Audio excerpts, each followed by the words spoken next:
Hello, welcome back to my YouTube channel. My name is Zhenya and I am now in my new house. So I don't know exactly where I'm going to be filming.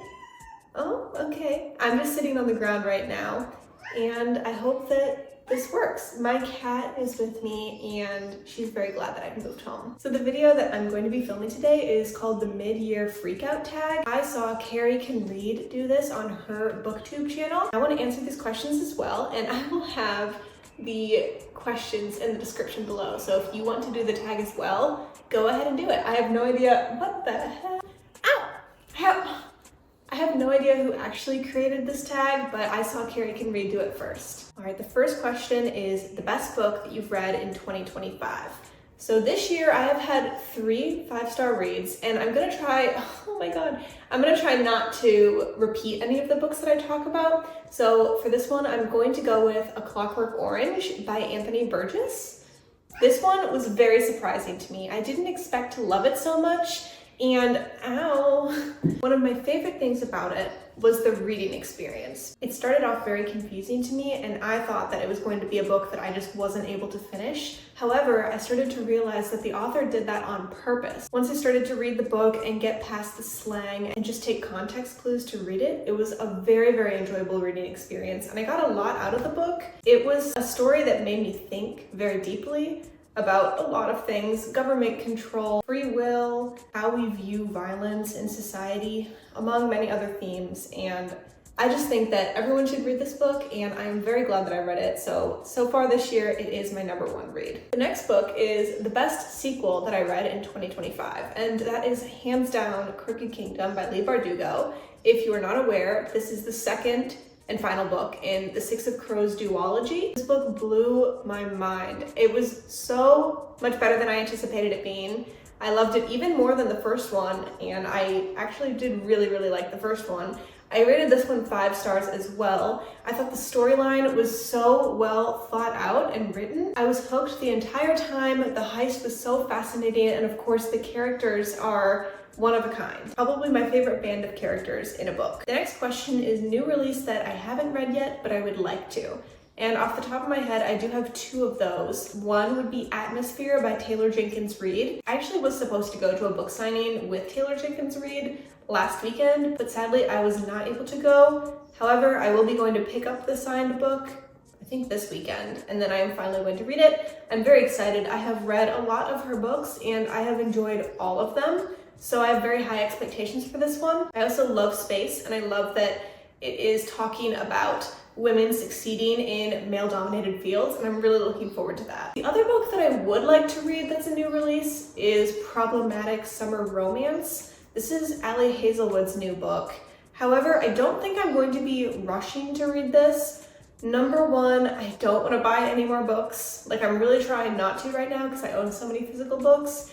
And #2, I think I just need a bit of a break from Ali Hazelwood. I love her STEM romance series so much, but her newest releases have been a bit unappealing and they didn't really meet my expectations that much. So this one sounds great, but I'm just gonna give it a little bit of time before picking it up. Next question is most anticipated releases for the second half of the year.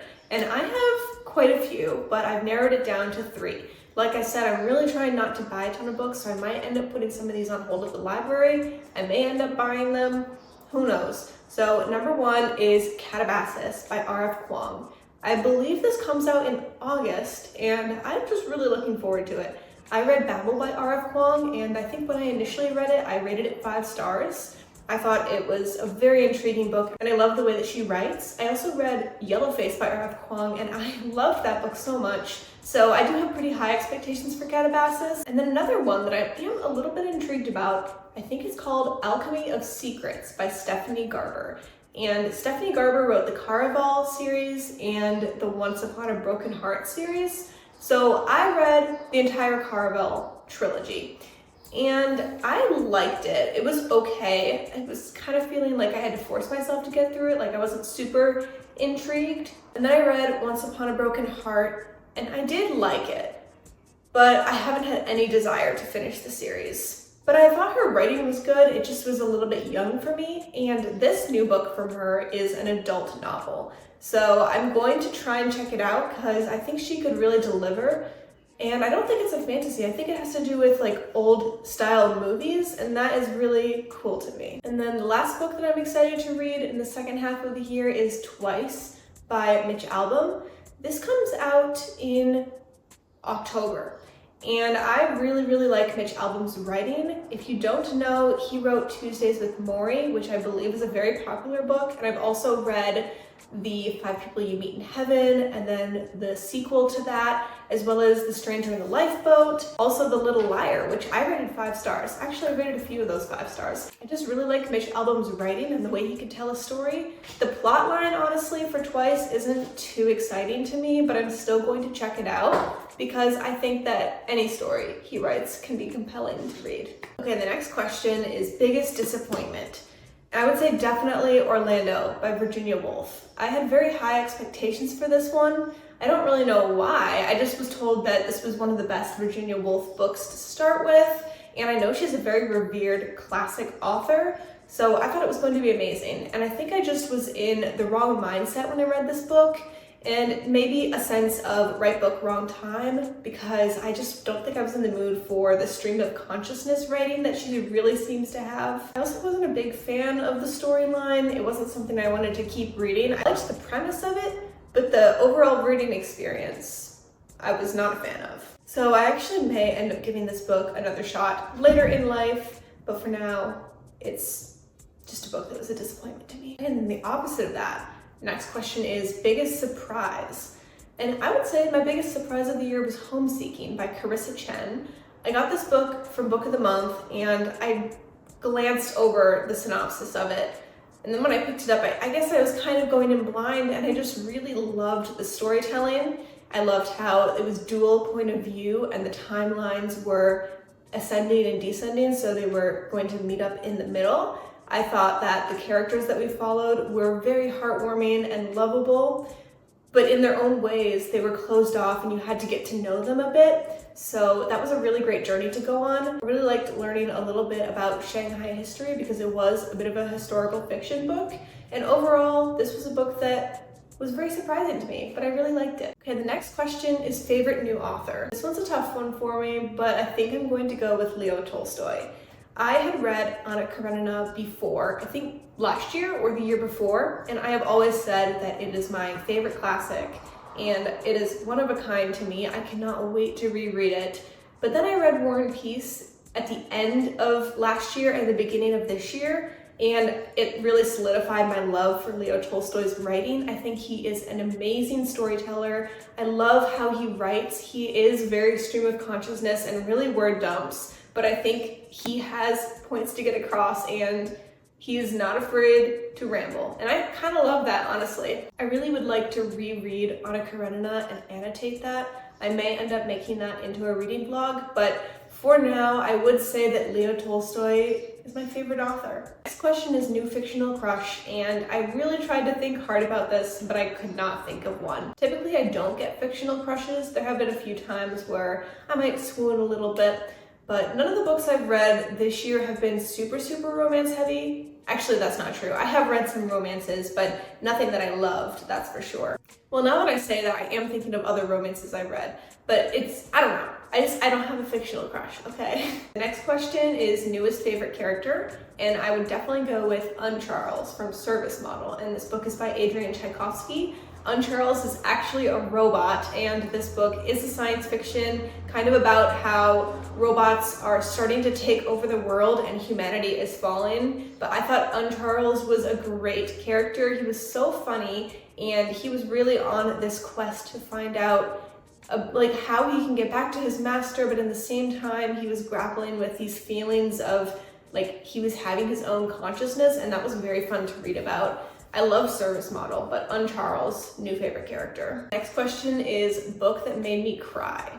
I would say for sure Flowers for Algernon by Daniel Quinn. I don't think that I've cried this much in a book since I read A Little Life. This is a different kind of heartbreaking, But oh my goodness, I really loved Flowers for Algernon. I thought that overall it was a very sweet book, but it was also incredibly heartbreaking. But the story behind it is so important, and I think that if everyone could just read this, we would be a much more empathetic world.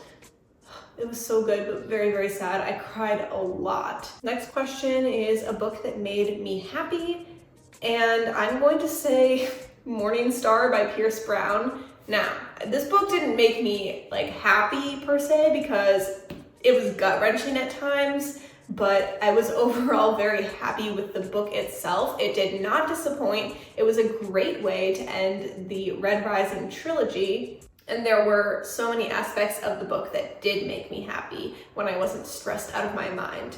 So, and I had to give Morning Star a shout out because I did rate it 5 stars, and I don't think that I've talked about it on this channel yet.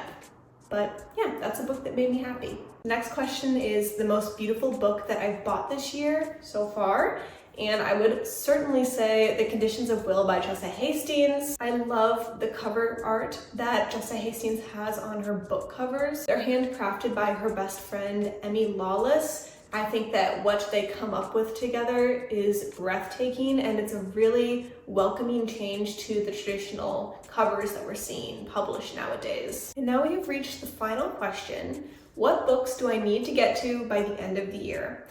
Now, first of all, like I've said a few times, I really want to finish my physical TBR. However, I think there's 73 books on there still. I started the year with 100, and I don't think I'm going to finish it this year, but there are a select few that I do really want to get to this year.